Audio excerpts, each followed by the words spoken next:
तो यार जैसे कि आपको याद होगा कि लास्ट टाइम जिन्वू को थोड़े पैसों की जरूरत थी रेंट भरने के लिए, जिस वजह से वो एक डंजन में जाता है। इस डंजन के अंदर कुछ ज्यादा खास इनको मिलता नहीं, बहुत बड़ा डंजन होता है ये, और एंड में आके ये लोग जिन्वू और जिनहो को धोखा दे देते हैं और इनको बंद करके यहाँ से निकल जाते हैं। और यहाँ पे भाई एक काफी बड़ा मैजिक बीस्ट बॉस होता है और उसको हराना नामुमकिन लग रहा होता है। तो भाई डोंगसुक की गैंग तो उन दोनों को अकेला छोड़ के इस गेट से बाहर ही आ जाते हैं, ठीक है। ये एग्जिट कर जाते हैं इस गेट से, लेकिन ये गेट अभी भी ओपन होता है क्योंकि ऑब्वियस सी बात है, इन्होंने अभी तक इस बॉस को नहीं हराया है, ठीक है।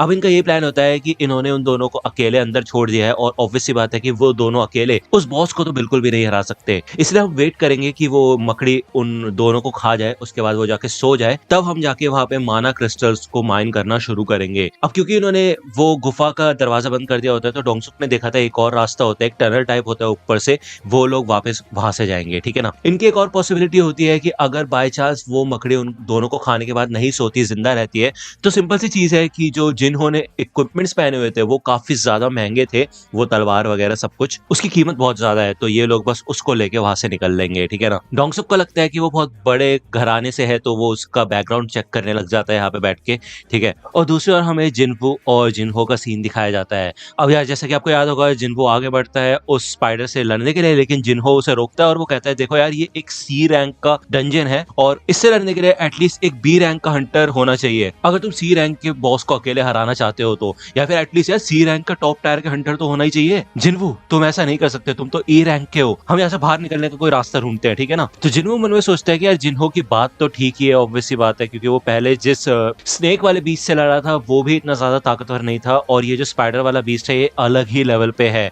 जो वेनम फैंग कसाका था वो बेसिकली एक डी रैंक का डीमन था, और वो जो गोलम बॉस था वो डी रैंक या फिर शायद उससे छोटा। भले ही जिन्वो लेवल अप हो चुका है, लेकिन अभी भी वो काफी ज्यादा कमजोर है। लेकिन इसके बाद भी यहाँ पे जिन्वो हार नहीं मानता, वो कंटिन्यूसली इस स्पाइडर के ऊपर हमला करना शुरू करता है, ठीक है। दूसरी ओर हमें जिनचोल का सीन दिखाया जाता है, जो कि यहाँ पे एक और हंटर के साथ होता है, शायद एक्स हंटर है ये बंदा, और ये काफी ज्यादा खतरनाक और ताकतवर भी लग रहा होता है क्योंकि इसके चेहरे पे काफी सारे स्कार्स होते हैं। जिनचुल इस हंटर से यही बोलता है कि क्या आप मेरे साथ एक मैच कर सकते हो, एक ट्रेनिंग मैच, क्योंकि उससे मेरी प्रैक्टिस हो जाएगी। तो वो आदमी ये कहता है कि हाँ जरूर। जिन्वू इस स्पाइडर से जब लड़ने की कोशिश कर रहा होता है तो उसे समझ आ जाता है कि उसके अटैक से इस स्पाइडर को कोई भी फर्क नहीं पड़ रहा है, क्योंकि उसका जो आर्मर है काफी ज्यादा हार्ड है। लेकिन वो हार नहीं मान सकता, वो कंटिन्यूसली यहाँ पे उसके ऊपर अटैक करने लग जाता है। उसकी मूवमेंट को देख के जिन्हो काफी ज्यादा डर जाता है। वो सोचता है कि भाई यार ये अलग ही लेवल का बंदा है, ये ई रैंक का हंटर तो नहीं लग रहा मेरे को कहीं से भी, का ये फेक रैंकर तो नहीं है। मैंने ऐसा सुना है कि कुछ ऐसे लोग होते हैं जो कि अपनी मैजिकल एनर्जी को कंट्रोल कर सकते हैं और खुद को लोअर रैंकिंग में रखवा देते हैं, क्योंकि ऐसे लोगों को मार काट करने में बहुत ज्यादा मजा आता है। तो यार यहाँ पे तो जिन्हो कुछ अलग ही सोच रहा होता है जिन्वू के बारे में। यहाँ पे जिन्वू के स्टैट्स में दिखाई देता है कि उसका फैटीग बढ़ते जा रहा है, वो काफी ज्यादा थक रहा है, और अगर ये चीज बढ़ती गई तो वो इस स्पाइडर बीस्ट को हरा नहीं पाएगा। उसको जल्द से जल्द इस स्पाइडर बीस्ट के वीक स्पॉट को ढूंढना पड़ेगा। और ऑब्वियसली बात है, इस डैगर के अंदर भाई पैरालिसिस वाला वेनम है, आपको याद ही होगा, मैंने बताया था लास्ट एपिसोड में। तो जिन्वो इधर फिगर आउट कर लेता है स्पाइडर का वीक स्पॉट, और जैसे वो उसकी तरफ बढ़ता है, यहाँ पे भाई ये स्पाइडर एक जहरीला वेनम डालता है यहाँ पे, ठीक है। एसिड टाइप होता है जिससे कि पूरी जमीन भी पिघल जाती है। तो जिन्वू कहता है वाह, इसके पास एक और चाल थी ऐसी। यहाँ पे जिन्वू उसके पास जल्द से जल्द पहुंचने के लिए अपने डैश स्किल का इस्तेमाल करता है और काफी फुर्ती से वो इधर ऊपर आता है और इस स्पाइडर के वीक स्पॉट पे हमला करता है। लेकिन भाई इससे कोई भी फर्क नहीं पड़ता, पता है यहाँ पे ये काफी ज्यादा सख्त होता है। जिन्वू मन में ये सोचता है कि अगर वो ऐसे नहीं कट रहा है तो वो हार नहीं मानेगा, वो कंटिन्यूसली उसके ऊपर हमला करता रहेगा। जिन्वू देखता है कि जिन्वू पहले से ज्यादा फुर्तीला हो चुका है और अगर वो ऐसे ही आगे बढ़ता रहा, लड़ता रहा, तो वो थक जाएगा। और इसी समय यहाँ पे जिन्वू काफी ज्यादा थक जाता है, उसका फैटीग 70% पहुंच जाता है, जिसके बाद वो काफी धीमा हो जाता है और ये स्पाइडर भाई उसको फेंक देता है, एकदम उसके ऊपर अटैक कर देता है। ये स्पाइडर उसे खत्म करने के लिए भाई आगे बढ़ता है, उसके ऊपर अटैक करके उसको खत्म करने ही वाला होता है। लेकिन तभी जिन्वू को याद आता है कि उसने अपने रिवॉर्ड पॉइंट्स का इस्तेमाल नहीं किया था, जिसमें आपको याद ही होगा कि एक जो फर्स्ट नंबर पे होता है वो होता है फुल रिकवरी।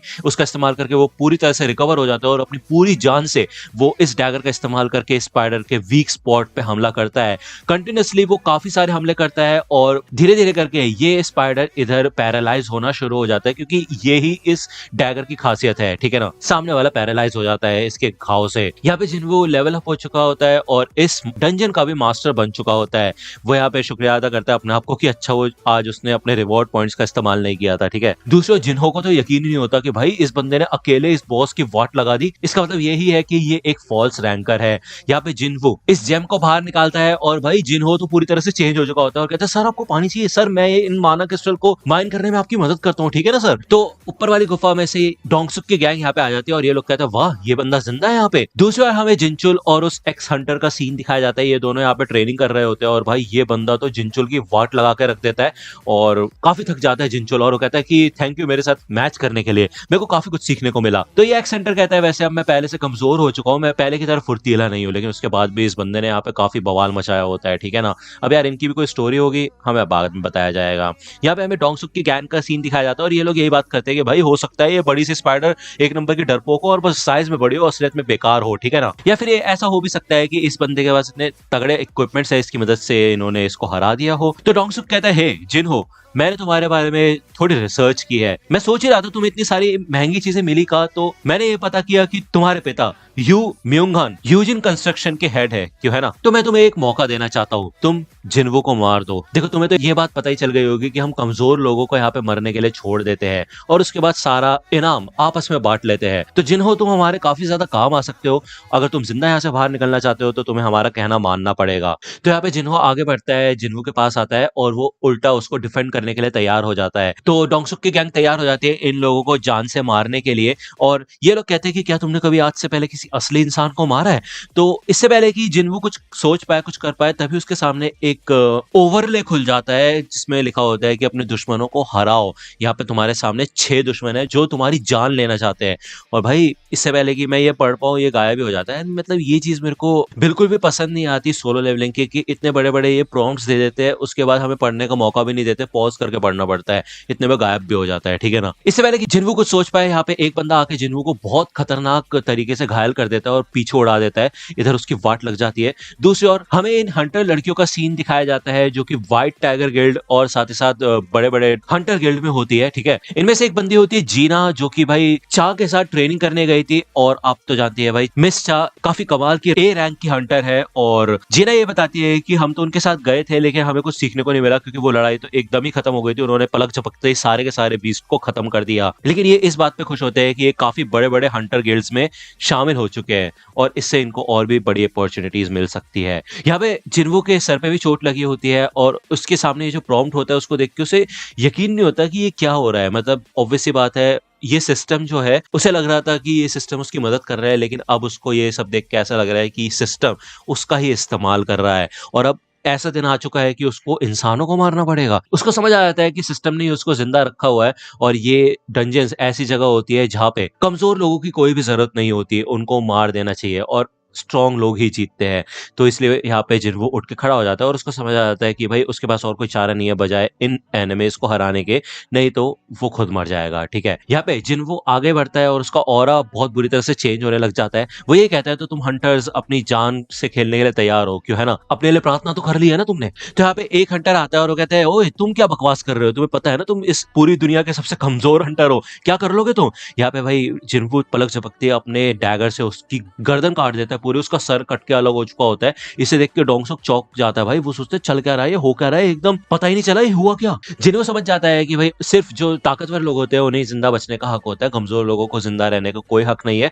तो पहले तो उसे काफी ज्यादा शौक लगता है, उसे यकीन नहीं होता कि उसने एक असली इंसान की जान ले ली है, लेकिन उसके बाद वो इन सब के सब हंटर्स को मार देता है। एंड में सिर्फ और सिर्फ डोंगसुक बचा होता है और उसके पास इनहेंसमेंट नाम का स्किल होता है जिसकी वजह से वो अपनी ताकतों को काफी ज्यादा बढ़ा लेता है और उसकी जो स्किन होती है वो भी काफी ज्यादा हार्ड हो चुकी होती है। यहाँ पे जब वो जिन्वो से लड़ने के लिए आगे बढ़ता है तो जिन्वो भाई एक ही हाथ में उसको नीचे पटक के रख देता है। जिन्वो ये कहता है मुझे पता है कि तुम काफी ज्यादा ताकतवर हो डोंगसुक, लेकिन बात यह है कि मैं लगातार लेवल अप हो सकता हूँ। डोंगसुक यकीन ही नहीं कर पाता कि यार ये बंदा ई रैंक का है तो ये इतना खतरनाक कैसे हो सकता है। यहाँ पे डोंगसुक अपनी जान की भीख मांगने लग जाता है, वो कहता है कि मैं तुम्हें पैसा दूंगा एंड ऑल, लेकिन जिन्वो कहता है 3 बार तुमने मेरी जान लेने की कोशिश की और अब तुम कहते हो कि मैं तुम्हें माफ कर दूं, तुम्हारी जान छोड़ दूं मैं। तो भाई डोंगसुक को यहाँ पे काफी ज्यादा गुस्सा आता है और वो कहता है तुम जानते हो मेरा भाई कौन है, लेकिन इतने में जिन्वो डोंगसुक का गला भी काट के रख देता है और उसका सर धड़ से अलग कर देता है। डोंगसुक के मरते साथ ही यहाँ पे भाई ये डंजन बंद होने लग जाता है, टूटने लग जाता है और ये लोग इस डंजन से बाहर आ जाते हैं।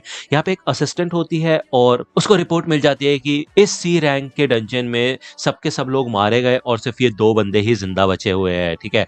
तो ये बंदी देख के समझ जाती है कि जिन्हू के पास इतने कमाल के इक्विपमेंट्स है, इसका मतलब ये है कि जिन्हू ने अकेले ही उस बॉस को हरा दिया होगा और ये ई रैंक का हंटर जाके छुप गया होगा, यानी कि जिन्वो जाके छुप गया होगा, ठीक है ना। यहाँ पे बारिश होना शुरू हो जाती है और इस बारिश को देख के जिन्वो शुक्र मनाता है कि उसने जिन्हा को अम्ब्रेला ले जाने के लिए बोल दिया था।